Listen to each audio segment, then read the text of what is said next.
Hey, we have a pretty spicy episode for you today. It is going to be about sex, intimacy in the bedroom, in relationships, what to do and how to feel if it's not happening, if it is happening, how to tap into your most confident self. If there are children in the car, you might want to put some earbuds in, and hope you enjoy. Welcome to No More BullShift. I'm Peggy. And I'm Marci. We are two women who believe that life's trials aren't happening to us, they're happening for us. And we're here to help you turn every why me into watch me. Because shifting out of victim mode and into empowerment is what we do best. So join us as we cut through the BullShift and help you see how strong you really are. Hey, Marci. Hey, Peggy. How's it going? I'm great. How are you? So good. Always the same answer, but it's always true. So we kind of have a juicy episode today. We're talking how to get your sexy back in your marriage, or your partnerships. Yeah. It doesn't have to be a marriage. That's right. Yeah, That's right. We're just in modern general. girls. Yeah. We're modern. Right. Just getting your sexy back. And what does that even mean? And it sounds like a light topic. I think it's going to maybe bring on some things. So, I think some people, bodies change. You know what I mean? Like age, menopause, perimenopause, childbirth, like you name it. We get wrinkly in places we shouldn't be wrinkly. Yes, gray in places we shouldn't get gray. I mean, speak for yourself. And my top does not match my bottom. But I think it's a very, it's important because it leans a little bit into confidence, like loving your body, loving your confidence, or like having confidence, and that will help you show up in the world in your best way. I think when people are feeling negatively in their body, they are going to try to mask and hide. Well, don't you think, I mean, and this is a pot calling a kettle black, and I will admit this all day long, but sexy is a state of mind. Oh, totally. Absolutely. Yeah, there's nothing sexier than a person who thinks they're sexy. Oh, yes. I completely agree. Yeah. I mean, you think of the funny fat guy. I mean, we all know him. That we're like, oh, okay, what's his name? Vince Vaughn. Oh, yeah. Yeah. He's not even that fat, but oh, yeah. Super sexy because he's so funny. And his body is like not Matthew McConaughey or whatever, right? Right. But we all, I mean, most of us. Yes, yes. I remember many moons ago, I'm guessing the listeners would know, like those shows would happen like Ricky Lake or Oprah, and someone would have lost a bunch of weight, and it was a bunch of weight to them, but they were still like a size 16, or 18. But like they show you the before and they show you like how they struggled and what they did to lose the weight and all the things. And then they walk out in like a mini skirt and like a tight top, and they are feeling themselves. They are just feeling like so hot. Even though there's like plenty of people smaller that maybe don't feel as hot because maybe those smaller people have gained 10 pounds on their frame, but it's just like an attitude they're bringing to the table. Yeah. I mean, you see it. If you pay attention, you'll see it. You'll see women who don't have conventional sexy body types, right? They're not going to be in Sports Illustrated. So if that's your criteria, or a Victoria's Secret model, Sure. Although Victoria's Secret's starting to pull in some plus size, but they're not your typical. Yeah. And they're out on that dance floor, or they're at that bar, and nobody can look away. Right. It's because that comes from inside. It's a confidence. It's I have something you want, and you're going to be lucky to get it. Right. And that is, you just get magnetized to it because you're like, yeah, I want to tap that. Yes. Right? What is it she's so confident about? I got to know. Yes, yes. And I think I know, I'm 41. My generation, we grew up with like Kate Moss in the the YN skinny magazines. Like, Did she even have boobs? I'm not even sure. So thin, so thin. And I just don't think, I really don't think it's healthfully achievable for most. There are those that are like naturally that way, but most are not. And frankly, I actually, if you're, heterosexual or gay, doesn't matter. I think plenty of people are attracted to a fuller figure versus a Kate Moss figure. But I think plenty of people are attracted to the Kate Moss figure too. It's what you do with it. If Kate Moss wasn't Kate Moss and she was Susie Swartz, and Susie Swartz walked in and she was self-conscious about having a flat chest and being too skinny and looking like a board. You hear a lot of people with that sort of body type say those type of things. Yeah. If she came in with that energy, Yeah. I'd believe her. Ooh, that's good. But if she came in with the energy of, look at me, watch me move, Yes. here I am, I would believe her.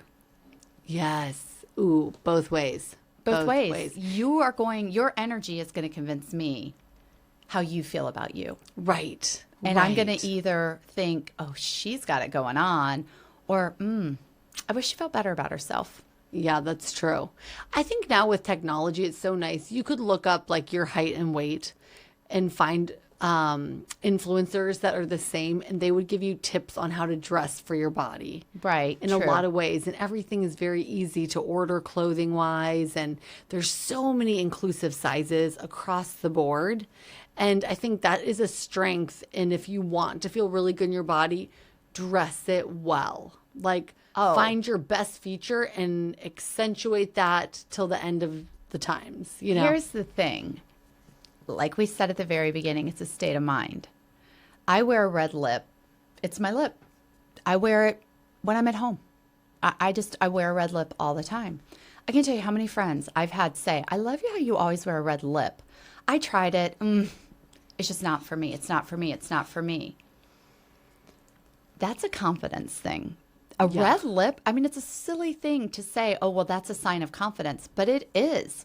Because there's something about wearing a red lip that says, I believe in myself. I want you to see me. Yes. I remember watching a documentary, because I love documentaries.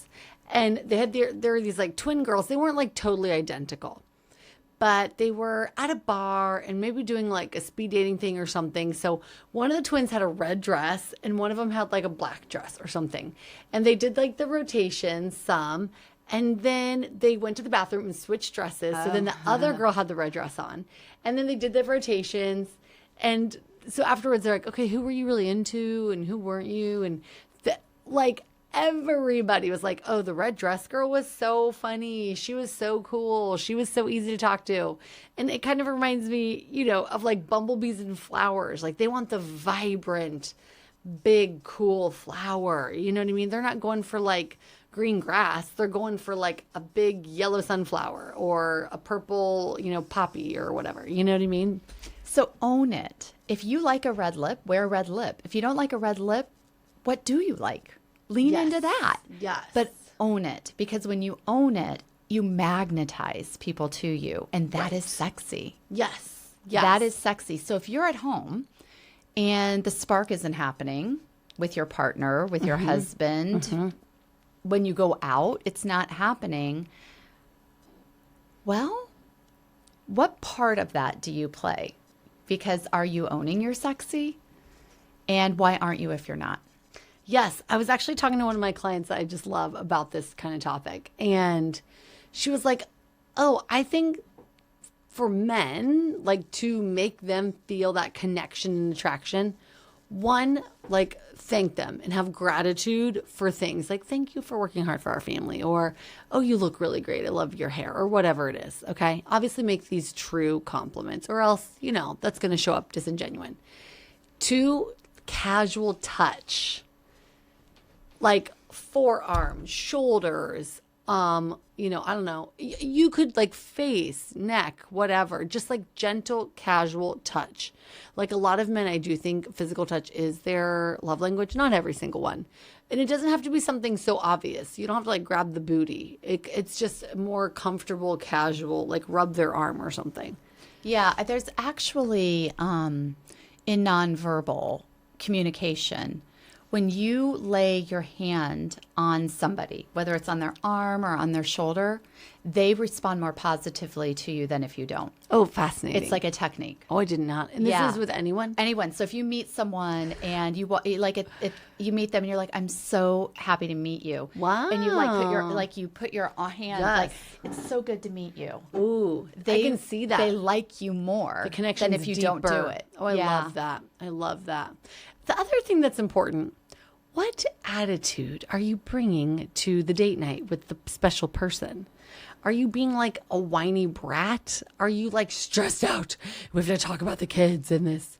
Or are you being light and fun and complimentary and talking about future exciting things? Like, Well, one of the things I love that you always say is, I like to bring girlfriend energy. I like to be the girlfriend. Yes, You've been yes. married 20 years. yes, yes. And you like to bring girlfriend energy to your yeah. date night. Like- And so, I've been married 30 years. And that's harder for me to do, to be honest, because there's just a lot of life there. And I have lately been trying to be lighter, funner, less like, okay, let's laundry list. Like after we have the dinner, do we want to run to Costco? Should we go to Costco and Yeah. get, this Yeah. thing or that thing? No, I'm trying to be more like, after this, what do you think about if we head over to Silver Slipper and have a drink? yeah. Something we may have done when we were dating, right? yeah, that's when we good. were trying to prolong our time together instead of go home and be done and now watch our shows. Right. That's Yeah. good. That's good. Yeah. And I even think like this morning after I worked out, I sent a picture to my husband of just me in the car with like my workout top on. And, I said some like risque things. I have not adopted this practice in my own life. My boobs would be down to my navel.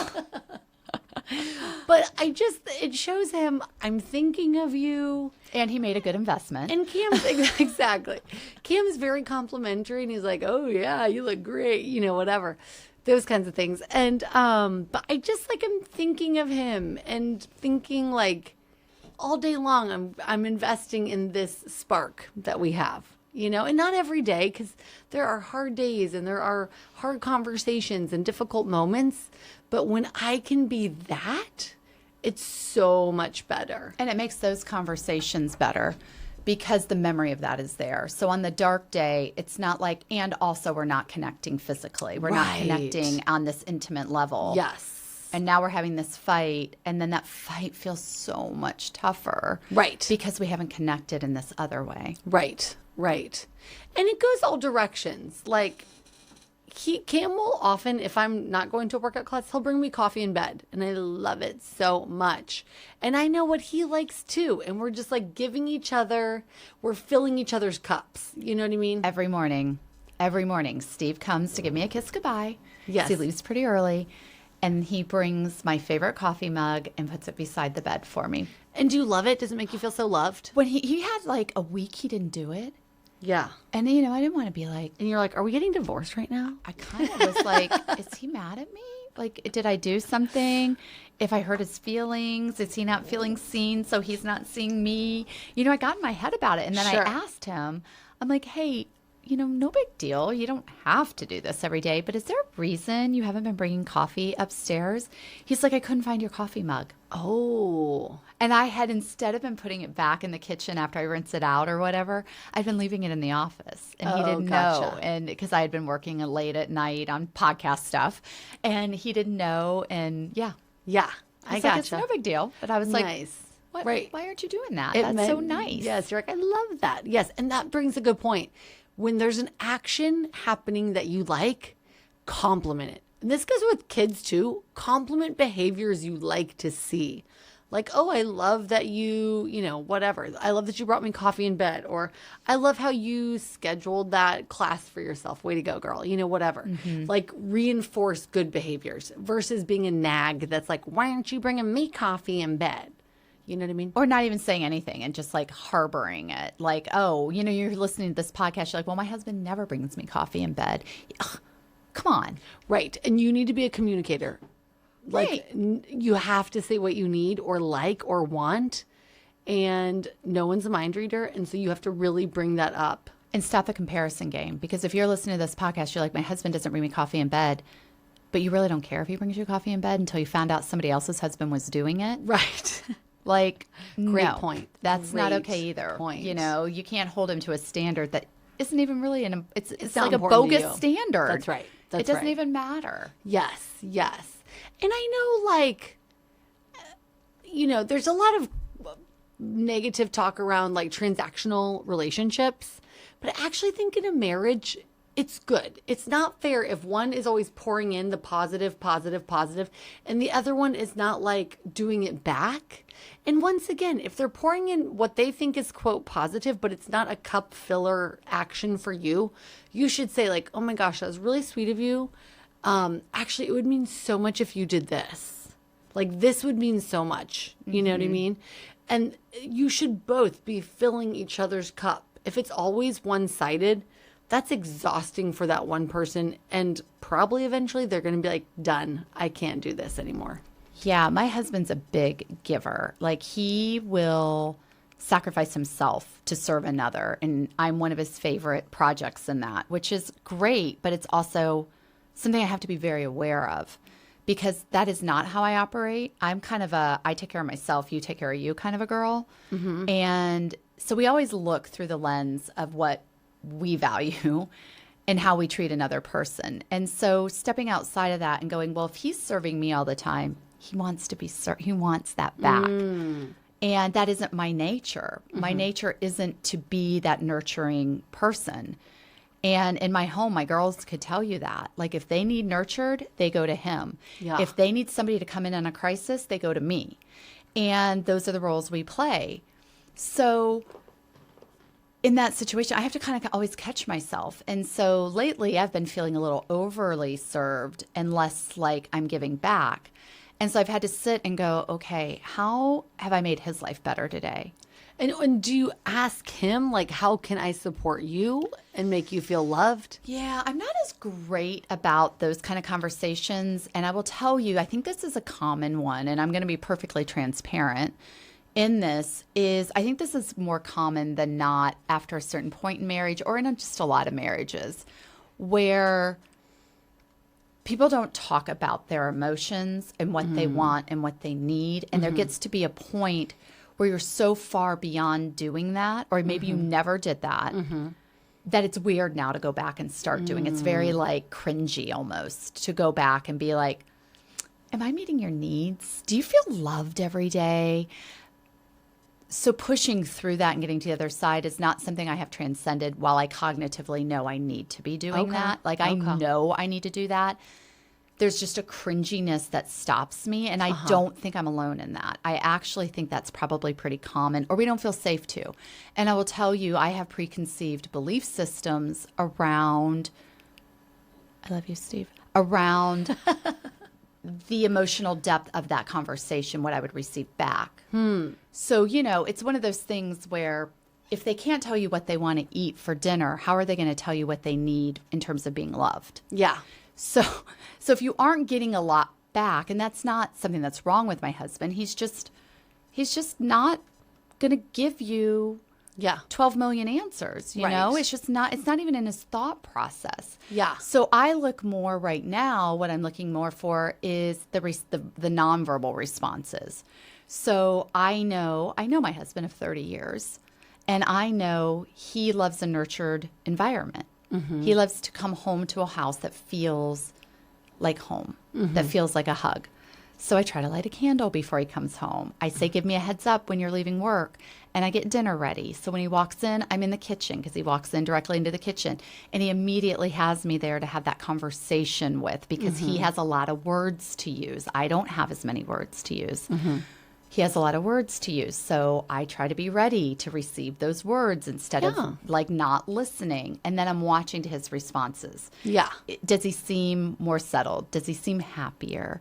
And I will say I see a definite difference that's in great. how he shows up energetically in the home when I am giving him the attention that I know he wants versus when I'm giving him the attention I want to give. Yes. I think that you bring up a really good point in this example that every human's dynamics are so different, and kind of like we've said, you might want to journal, you might want to audio journal, you might want to meditate, you might want to take a walk and meditate. It's like finding what each human needs to communicate the best or to tap into that piece the best. I remember my parents got divorced when I was 16 and I lived alone with my dad. My sister had gone to college. And I just wanted to get to know him more. And he's wonderful, but he's an engineer that's more on the shy side. And I'm like super extroverted. And I was in high school.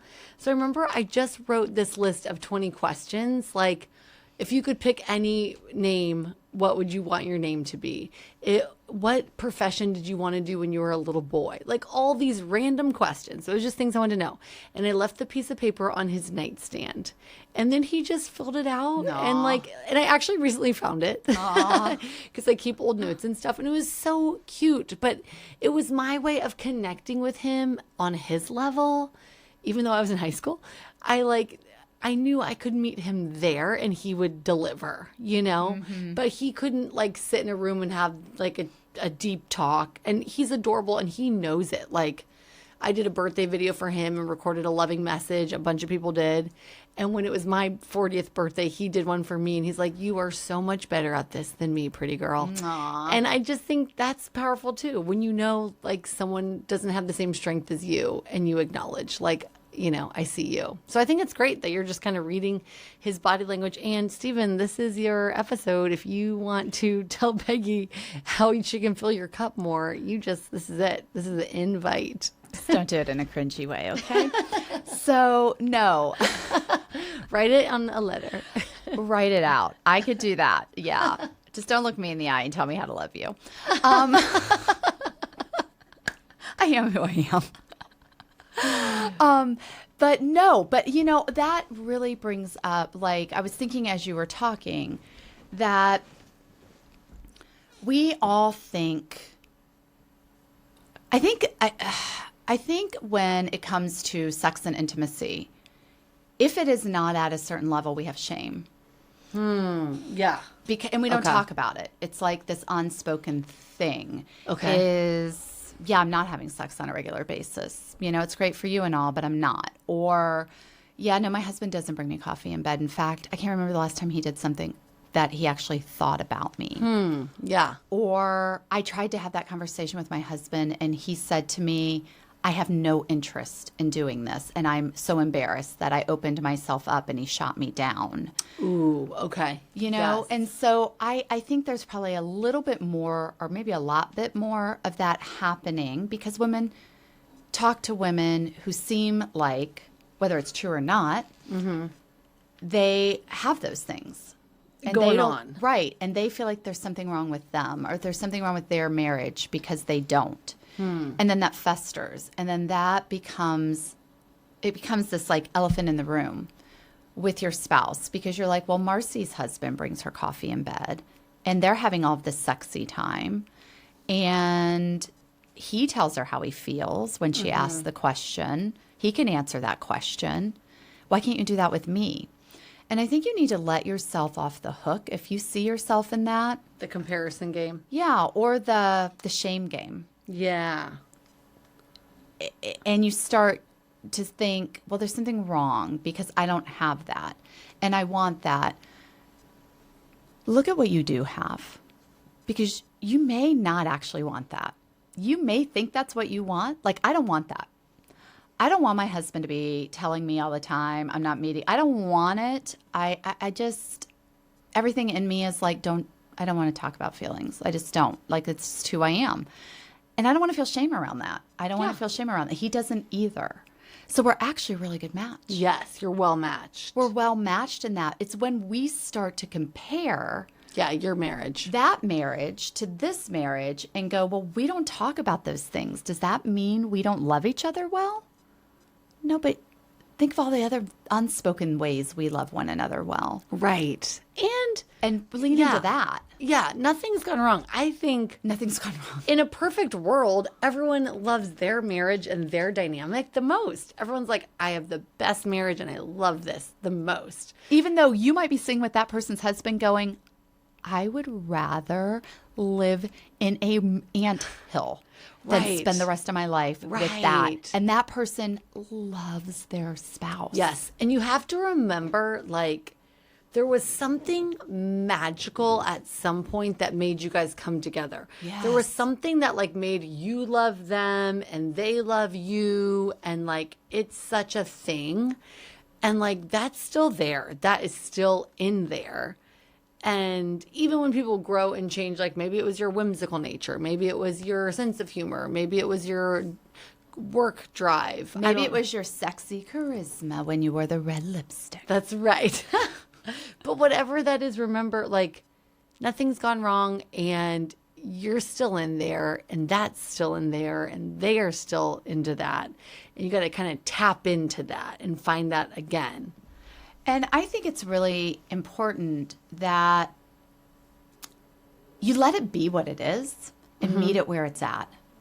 So you don't expect, like, okay, I'm going to start, showing up with my red lipstick on again in the kitchen when he gets home from work. And I'm going to say, oh, how can I meet your needs? And here's this and here's that.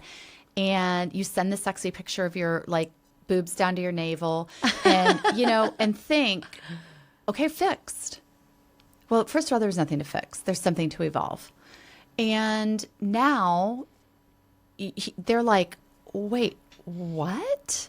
What is happening here? I don't know. This is not how we have been operating for 20 years. Right. And now suddenly this woman's showing up and they're kind of thrown for a loop. Don't expect changes overnight. Right? Just like you, whenever you're doing if you've listened to any other episode of our podcast, we are all about making small incremental changes to build the Right. safety within your body so your body knows that it can trust that. Right. Your spouse needs to know they can trust it. Today's change is not it's not the familiar. Right. It's the change today. Well, is this who we are now? Are we back to this sexy place? Am I safe to now be vulnerable and go back to where I was? Or is this just they listened to a podcast and made a change for today? Great question. Yes, that's any change, don't you think? Like Any change. You and others around you have to relearn to trust the new. Yeah. Yeah, And give a lot of grace. If they don't pick up on your cues right away, that's okay. that's right. It's okay. Just keep trying, keep showing up. Now, I do want to talk about one thing that I think is tough in this topic. Let's go there. We're ready. What if you're not having sex with your spouse? Your spouse is not having sex with you. Okay. Usually it's mutual. And you're not having sex, or not even your spouse, your partner, again.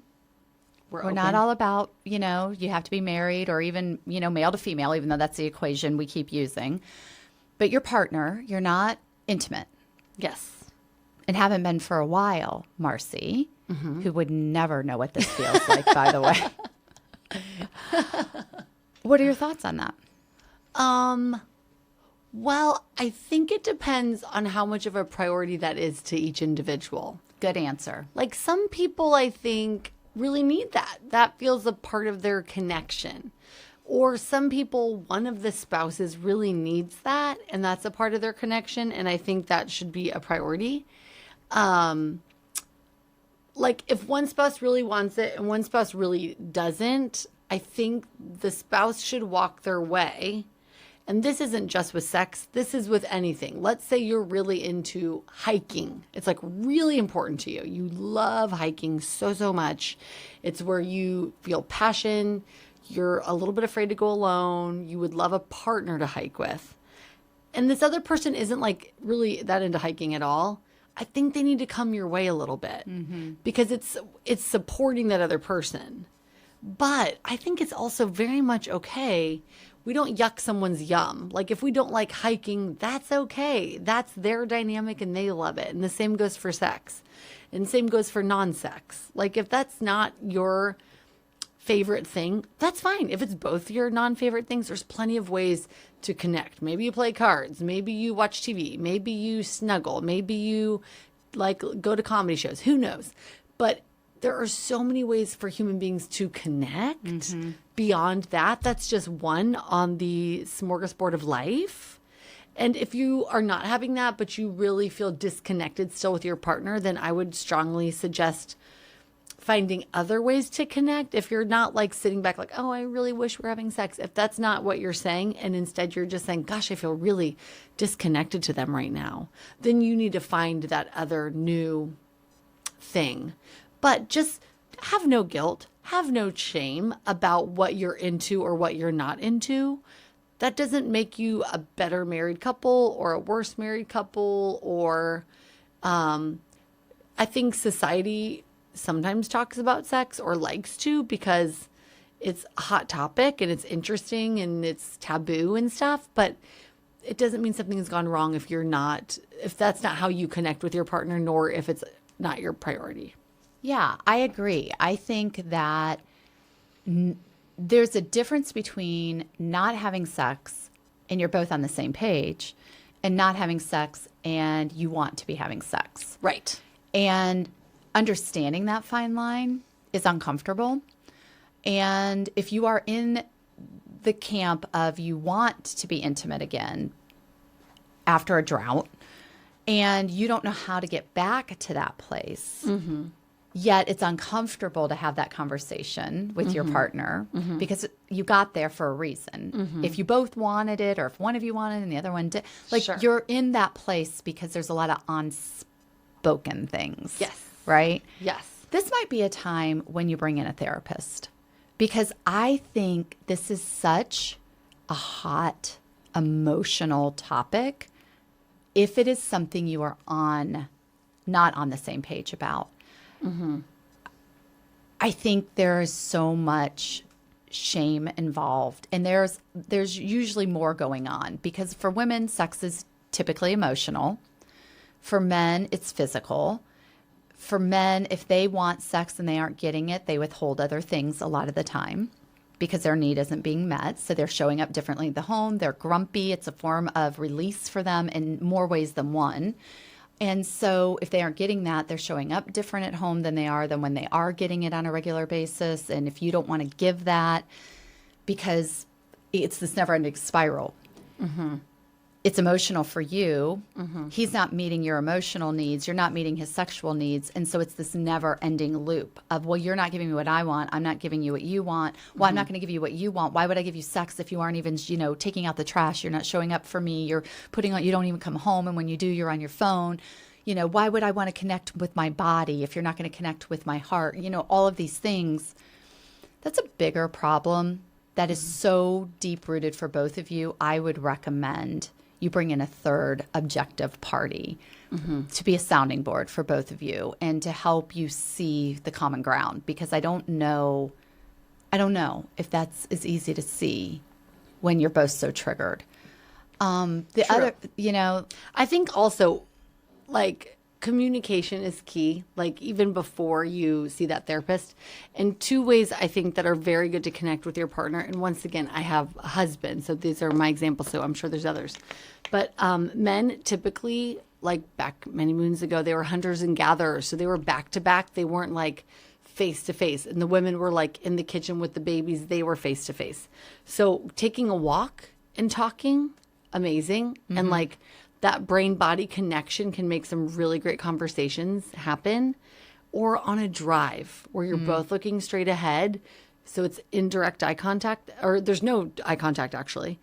And you can just kind of talk about things a little more freely, because you don't also at the same time have to read their facial reaction. And the third way that we've talked about before is the app Marco Polo. Maybe we'll link it. They really need to sponsor us. We are not sponsored, I don't but understand. maybe we'll link it. But what's great is it's like a little video messaging app. So you'll record a little video and send it, and then they'll record a little video and send it.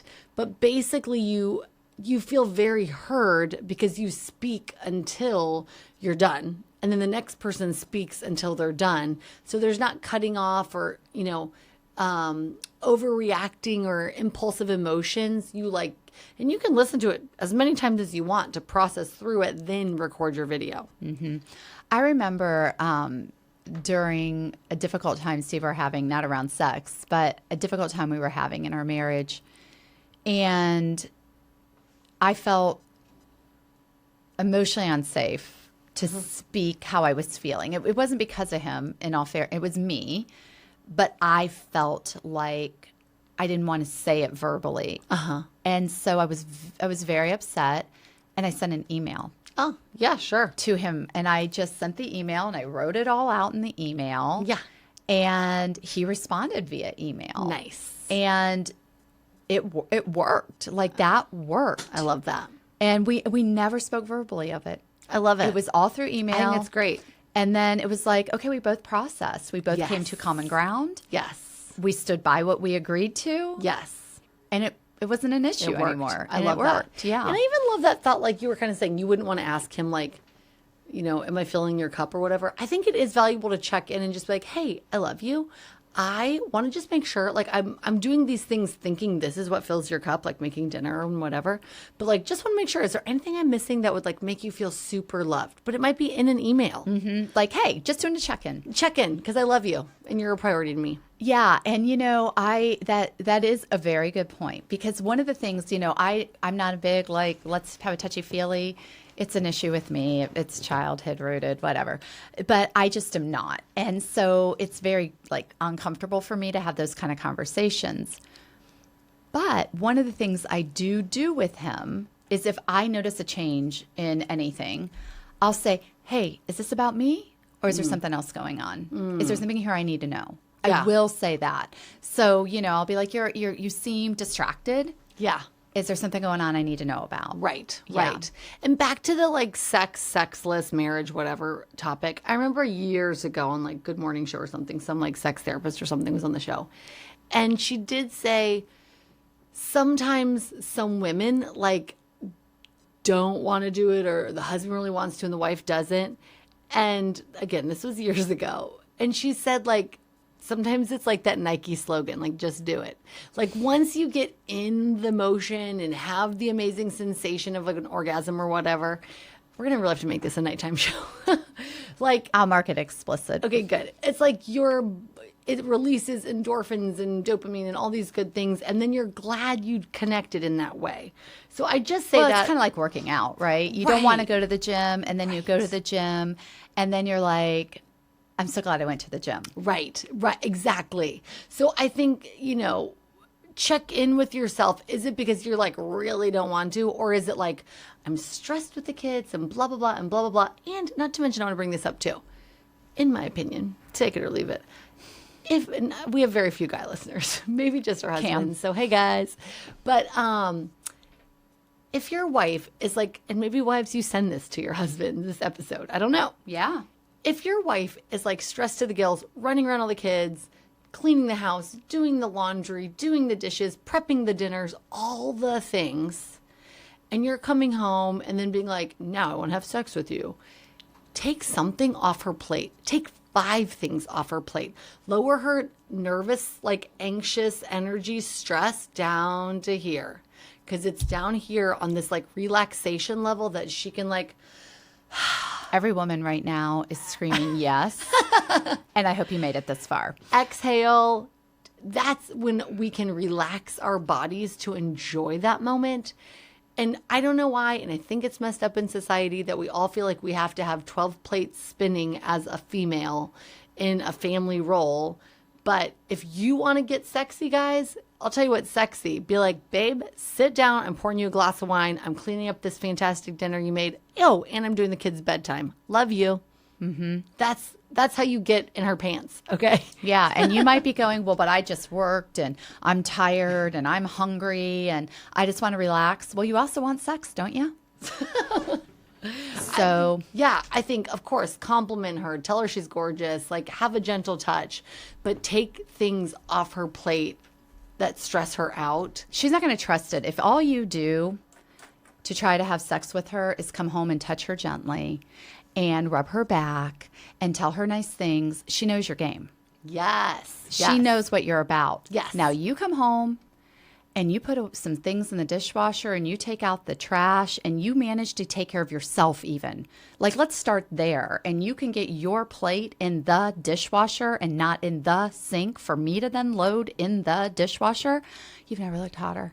Yes. You know what I mean? Like, Right. I heard it explained on a Goop podcast years ago. I lost the episode. Wish I hadn't. They talked about, like, masculine and feminine energy. And, like, let's say a woman owns a business. That's masculine energy. Now, creativity is feminine energy. But when you've been, let's say you're working all day long, you've brought your masculine energy. You've been like tackling tasks, organizing things, whatever. When you get home, you don't want to still be in that masculine energy, and you sure as heck don't want a husband that's in a childlike energy, like take care of all my needs. You know what I mean?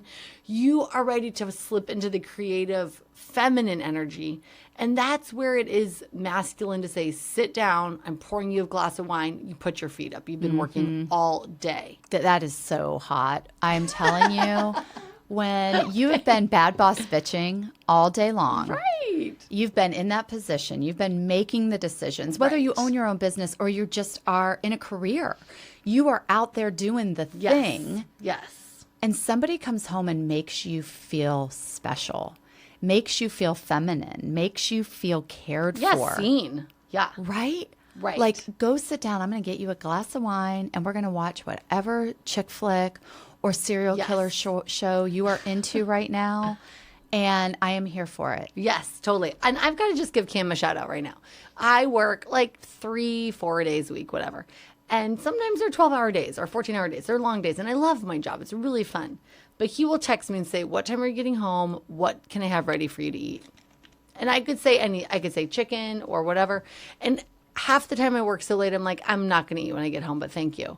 It's the fact that he's thoughtful enough to know she's exhausted. She's been on her feet for hours.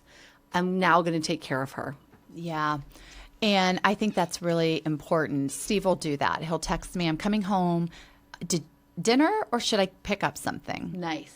Every time. So most nights I have dinner because, the aforementioned nurturing. Right. But there are nights like, I think it was the last time we podcasted. I was so tired at the end of that. And I had planned to make dinner, salmon bowls when we got home.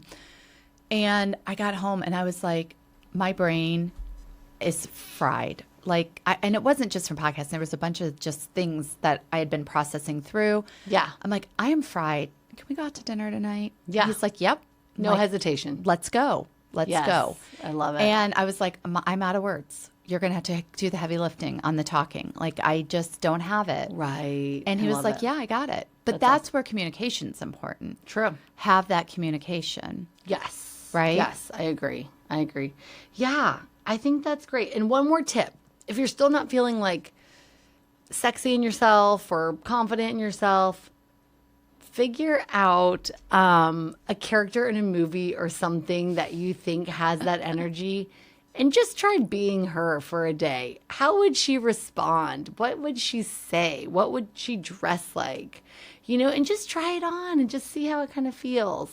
You know how many people, I was just thinking this when you said it, end up getting divorced over sex, right? Because intimacy, if one or both partners wants it and they're not having it, everything else is a byproduct of that. Sure. And so they get divorced. Yes. And then suddenly they become different people. And they become the very people they wish the other person would have been when they were together. There is this trend on social media right now, and I'm going to vent. PMO, piss me off. Shout out to my kids for teaching me that. It's like, it says something like divorce looks good on you or something. And you see the guy or girl. No, it's always been guys, I think. And they're like fat, slob, lazy, blah. And then you see him after the divorce, and it's like a freaking makeover show.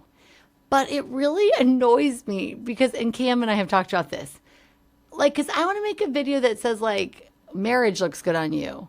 Because I am way more in shape than I was when I was just, like, in my 20s having babies running around the pool, picking up pool toys and throwing pool toys for them to catch. And, like, that was a super fun chapter in my life, and it was really cute. But, like, I kept exercising. I kept lifting stronger weights. I kept eating healthy foods. Like, I wasn't like letting myself go just because I'm in a marriage that I feel safe and loved and seen. I always want to stay healthy for myself, for my children, for my husband. And so it annoys me that, like, maybe their marriage would have been different had they started caring earlier. I'm just going to say it. Yeah, because here's the deal. To Marci's point about find a movie character and, kind of emulate that, embody that, and go, do that. Well, isn't that what you're doing when you get divorced and you end up living this different? You're doing it anyway. Yeah. Why not try to do it in your marriage? True. First. True. And see if that shifts things. Yes, before you throw in the towel. I love that. Because you're going to end up doing it anyway. You're going to end up being this uncomfortable part of yourself that you haven't been in a long time, regardless. True. Okay, what are some movie characters we can tell them to kind of consider and or movies? Okay, you know who I love is, what's her face in 10 Ways to Lose a Guy? Oh, How to Lose a Guy in 10 Days? Yes. Kate Hudson. Kate Hudson. To me, she was in that movie the epitome of Loved her. sexy energy. Confident. So confident. Yeah. She would use like what she had, but in an authentic way. Right. But she was vulnerable. Yeah, she was good. I I immediately love Along Came Polly. Oh my gosh. Like, she was so, like, quirky but Carefree. confident. Like, Jennifer Aniston, she killed it. I just think she was, like, really fun and, like, charismatic. I think Cameron Diaz in The Holiday. Oh, love that. Yes. Cameron Diaz, there was another one. Oh, Something About Mary, I think. Oh gosh, yes. Yes. Something About Mary. She really does do that role She well. is really, like, cute and confident. Yeah, Yes. and she's not in those roles, she's not the typical, like, sex pot. Right. Right? Because she is sort of self-deprecating, and she's Yes. cute, and she's Yes. quirky, and... If you wanted to go more sex pot, I mean, Charlie's Angels, like, that Yes. was kind of Oh. like, she was a little ditzy in that one maybe, but the other two were pretty, like, Yeah, spot on. Lucy Liu. Lucy Liu. Yeah, she really embodied forget the sex third in one. that one nicely. This is an oldie, but the Batwoman in Michelle Pfeiffer. Ooh, I haven't seen And that. Batwoman, oh no, she was really like... She was really good. Yeah. A She goes hottie. from being this like frumpy, like pushed down woman to then Yes. she ends up having like this, reaction with something that happens and becomes Batwoman. And she's like, or Catwoman, I'm sorry, Catwoman in her like black suit. the and leather, she's- yeah. And everybody's like, oh, she's so great. And Yeah. I also love, we've already talked about it in a different episode, but I Feel Pretty. Because, like, Amy Schumer. Amy Schumer, just her awesome confidence paired with her non-traditionally perfect body, she just is so confident, and I love it, and it's such a great example. Yeah, I'm trying to think of another one of a really great. Well, so here's like a cute one is Meg Ryan. Okay. And like every movie she's been in, Sleepless in Seattle, You've Got Yes. Mail. She embodies that feminine energy And she's that just men so herself. respond to. Yeah, and she's just quirky and cute, and you want to like just love on her, but like she's probably freaking the sheets. Like, yeah. I don't agree. I don't know if Meg Ryan's a freak in the sheets. No, actually, I think she is. You think she's so? got like quite a rebel in her real life? Look it up. Okay, I'll look it up. I Do don't some know if research and report back. Okay.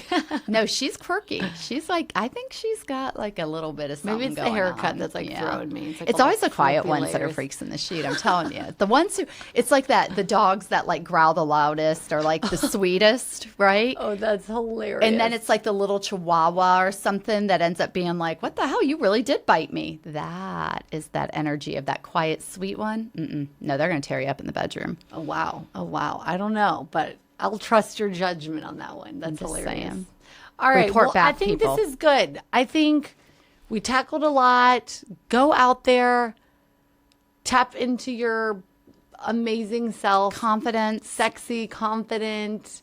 Find a character to maybe live like for a little bit. Yeah, pick one. Let's just say that's your challenge. I love it. Pick one. Pick one. And just do it for 24 hours and see. You And don't if even have it's to like good, do it in the bedroom. Just like walk around your house, embodying that character. or Like the just grocery. be them, or the like grocery. walk around the public, like feeling fly. I like yeah, I it. like it. That's your challenge. All right, you got You this. so got this. All right, that's our shift for today. Go live, laugh, and do one bold thing before the next episode drops. Follow us at No More BullShift and keep the conversation going. Because if you can't laugh about it, You probably still need to shift it.